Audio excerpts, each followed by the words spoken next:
Assalamualaikum warahmatullahi wabarakatuh. Perkenalkan, nama saya Azhara Fenita Pratiwi. Saya mahasiswa Universitas Syarsi Prodi Akuntansi.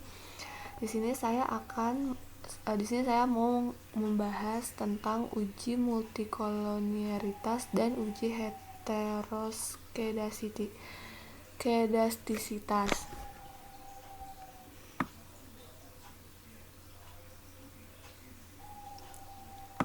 Uji SPSS untuk data primer. Yang pertama ada statistik deskriptif. Yang kedua ada uji kualitas data. Nah, ini ada dua, uji validitas dan uji reliabilitas. Terus yang ketiga ada uji asumsi klasik. Yang keempat ada uji regresi linear berganda. Yang kelima ada uji hipotesis, ada uji T dan uji F. Dan yang terakhir ada uji koefisien determinasi.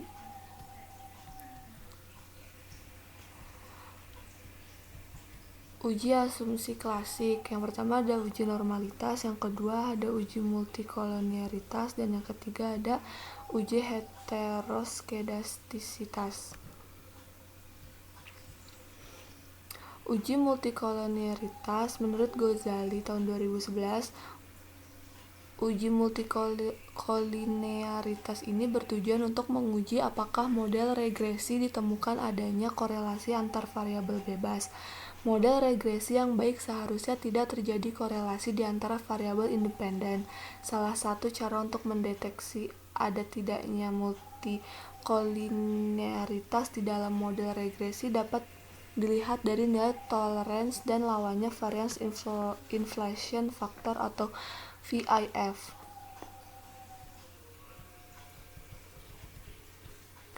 Uji multikolonialitas dilakukan dengan melihat nilai tolerance value dan variance inflation factor atau VIF pada tabel koefisien. Kriteria hasil pengujian adanya multikolonialitas yaitu sebagai berikut. Ini kita lihat di kolom collinearity statistik pada tabel koefisien. Yang pertama ada tolerance value.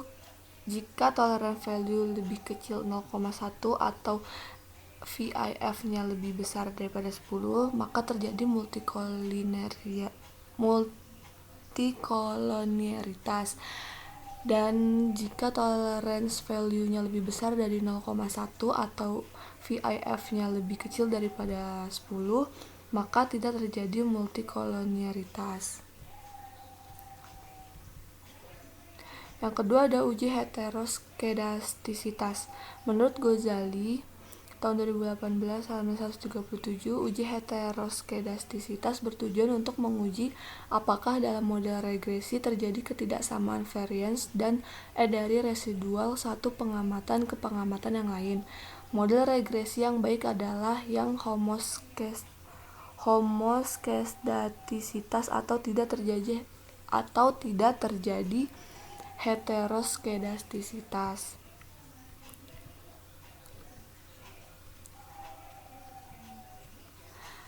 Uji heteroskedastisitas dengan grafik plot, Z-spread atau stress ID. Pada umumnya model regresi yang baik yaitu model regresi yang terbebas dari masalah heteroskedastisitas. Untuk menguji asumsi heteroskedastisitas dapat menggunakan grafik scatter plot. Grafik scatter plot melihat antara nilai prediksi variabel dependen yaitu Z-spread dengan residualnya stress ID. Deteksi ada tidaknya heteroskedastisitas dapat dilakukan dengan melihat ada tidaknya pola tertentu pada grafik scatter plot antara stress ID dan Z-spread yang telah diprediksi.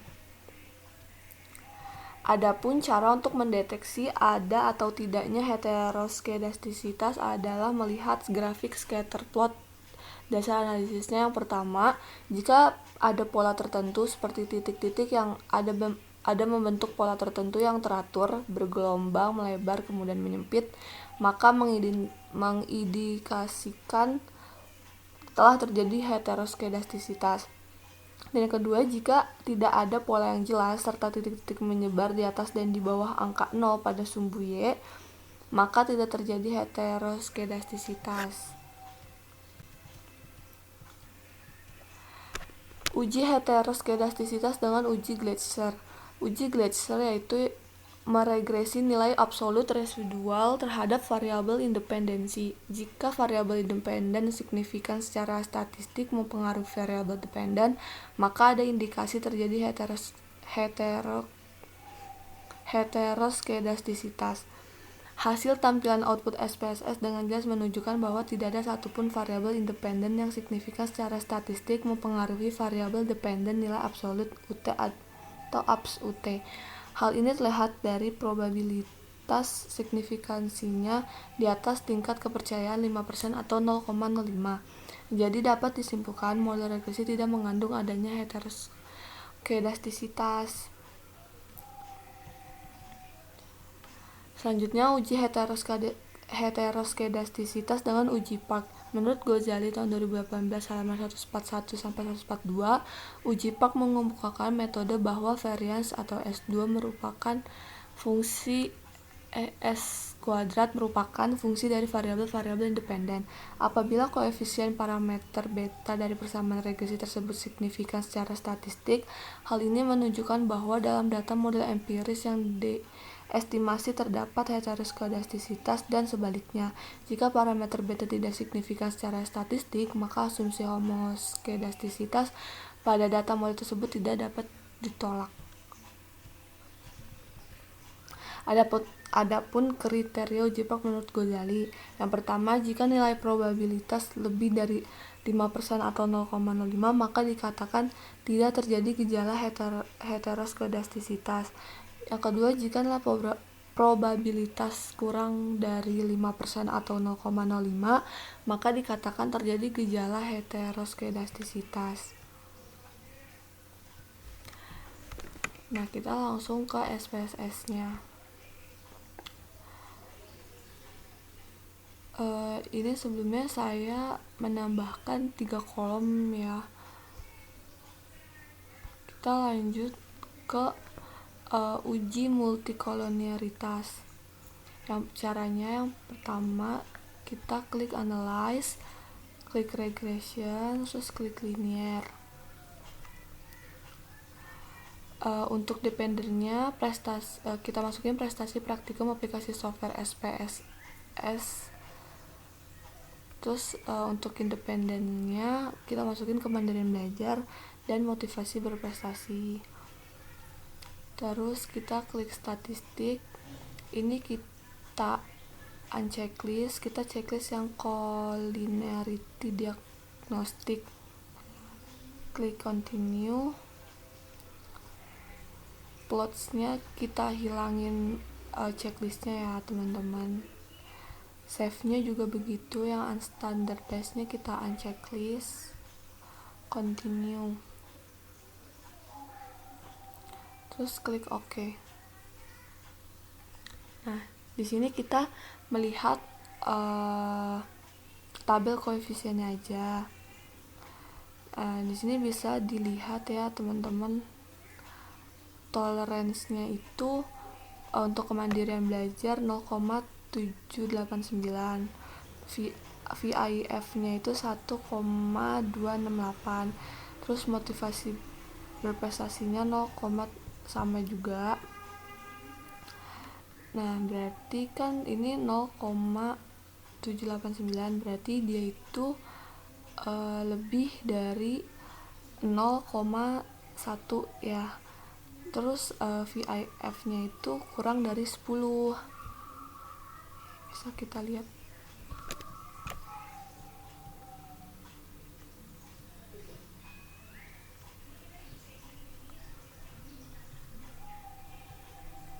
Nih. Tolerance value-nya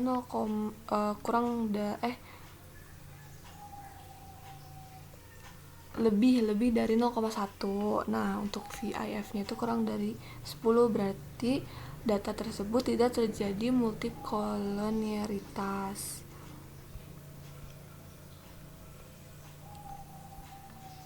Berarti ini tidak terjadi multikolonialitas. Nah, selanjutnya kita mau uji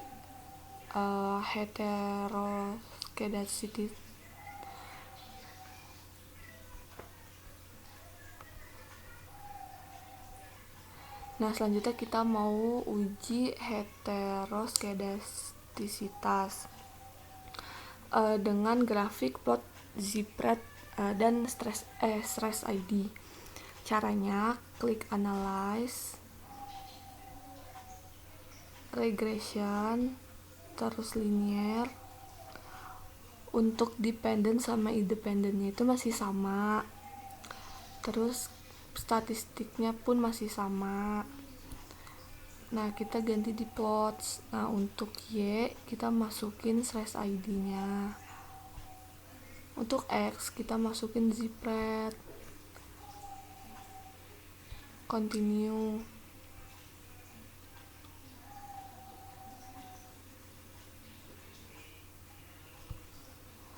Ini juga masih sama, continue, kita klik OK.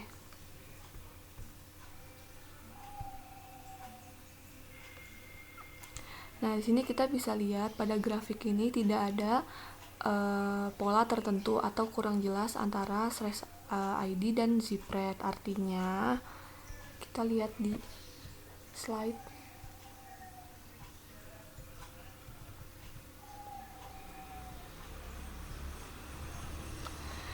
Jika tidak ada pola yang jelas serta titik-titik menyebar di atas dan di bawah angka 0 pada sumbu Y, maka tidak terjadi heteroskedastisitas. Nah, lanjut kita mau uji heteroskedastisitas dengan uji Gleiser. Caranya itu kita klik transform, terus compute variable. Nah, target variabelnya itu kita ganti jadi ABS underscore res 1. Ini kita hapus aja dulu. Function groupnya kita klik all, function and special variablesnya kita cari ABS.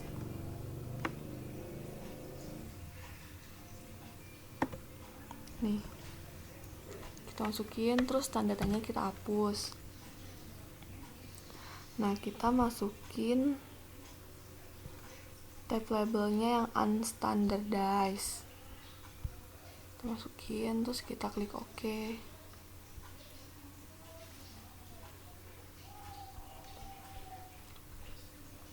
Oh ya, ini udah execute.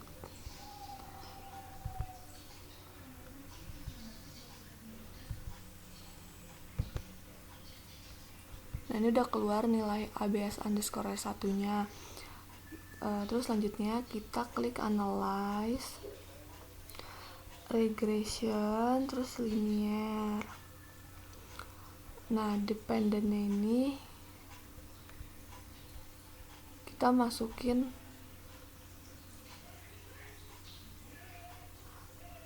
ABS res 1. Nah, terus independennya masih sama, statistiknya checklist yang estimate covariance matrix sama model fit. Udah, kita continue. Plotsnya jangan ada yang di checklist ya, continue. Save nya juga jangan ada yang di checklist, kita klik OK. Nah, kita melihat ke tabel koefisiennya lagi. Kita lihat pada kolom signifikasinya. Di sini untuk kemandirian belajar itu terdapat 0,127, terus motivasi belajar terdapat nilai 0,20. Berarti kan dia di atas 0,05 ya, teman-teman. Berarti kita lihat ini di slide.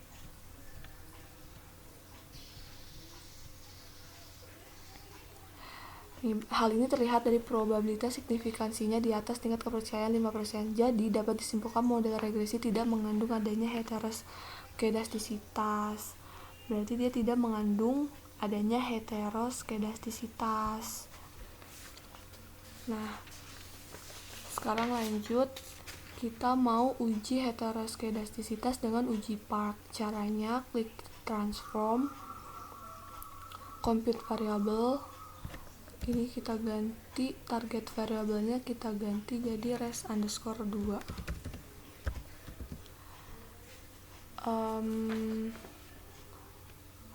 Terus ini kita hapus dulu ya. Nah, function groupnya ini all sama. Nah, untuk function and special variabelnya kita ganti jadi ln. Kita cari ln. Nih, kita masukin, kita buang dulu, terus kita masukkan res_1.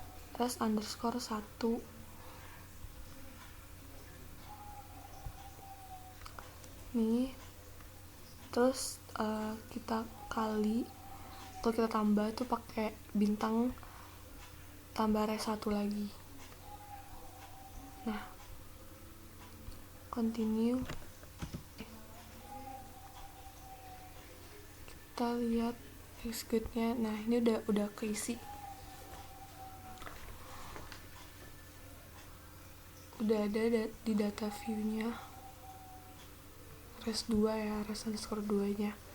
Terus lanjut kita ke ln_res.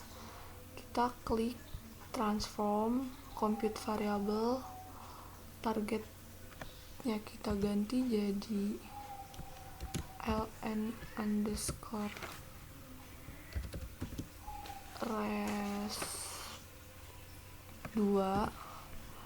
Nah, ini kita hapus dulu yang di dalam kurung. Kita masukin res2 atau unstandardized nih. res2 kita masukin, klik OK.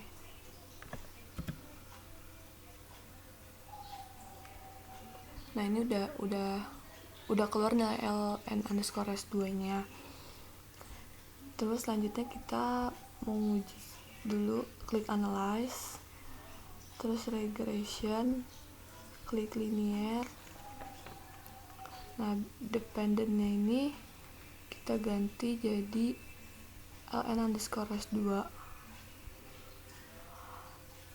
Terus independennya masih sama, statistiknya masih sama kayak tadi, plotsnya juga, save-nya pun juga. Klik OK.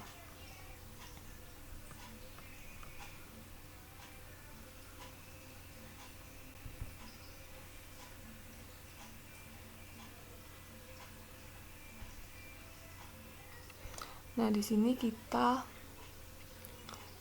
lihat koefisien, tabel koefisiennya di kolom signifikan. Nah, untuk kemandirian belajar signifikannya itu 0,620. Untuk motivasi berprestasinya itu 0,817. Berarti kita bisa simpulkan bahwa dengan melihat signifikannya lebih besar dari 0,05, maka bisa dikatakan, kita lihat slide.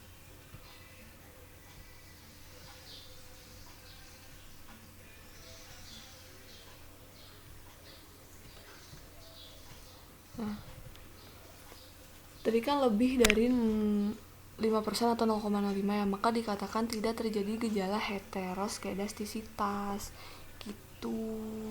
Mungkin itu aja yang bisa saya sampaikan, kurang lebihnya mohon maaf. Wassalamualaikum warahmatullahi wabarakatuh.